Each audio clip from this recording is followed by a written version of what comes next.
What inspired me to own my own business was mostly about being able to kind of have more control over my own destiny. And I felt confident that if I took the risk, calculated risk of course, that I would have good results. The things that I look for when I'm looking at a business have changed over time. When I was younger, I focused almost exclusively on the metrics. I think as I've kind of grown, matured, and got more experience, then the investments I look for in a business, I've also changed. What sort of quality of life do I have if I own this business? What sort of people am I going to be working with?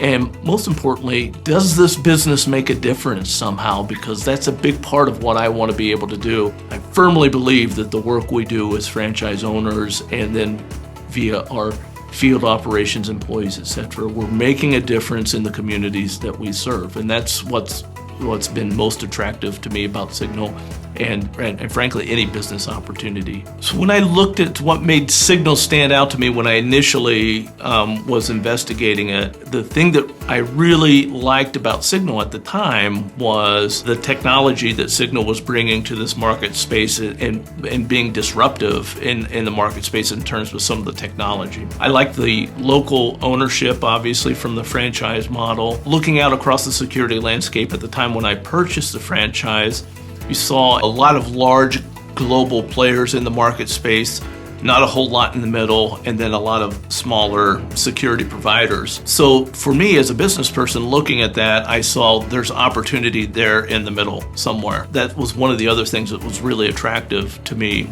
about Signal. I think my background is maybe a little bit different than some of our traditional franchise owners in the brand.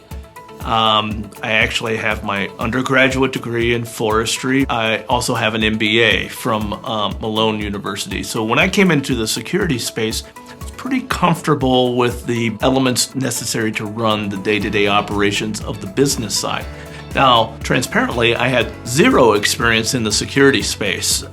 So one of the first things I had to do was hire people to help support me. You know, they say if you don't know your numbers, you don't know your business. And that's what I think I've always been very strong in terms of franchise ownership, is understanding the nuts and bolts of how my business functions and being able to account for and allocate every dollar that comes in and out of my business, and then being able to make wise investments in terms of expansion opportunities. The support I get from the home office is spectacular. We use things like the dispatch center here at home office. We have used the STAR system, or talent acquisition recruiting. We have some very good operations support coaches with some of our strategic partners. Working with the franchise development team here to identify the right opportunities for us and expand our footprint has been tremendous. So I can't imagine any other concept having the strength of support in their network that we have here at Signal. What I love most, I think, is we talk a lot about our core principles, and if you ask almost any employee in my organization, from entry-level officer up to the executive director level, we talk about the idea of peace of mind, and we live that ethos in our organization every single day. It gives me personal satisfaction when I hear stories back from the field of how things that my officers have done to change lives of people. That gives me a lot of personal satisfaction. I'm Joe Marshall. I own Signal of Northern Ohio, Signal of Columbus, Ohio, Signal of Southwest Ohio, and Signal of Metro Detroit.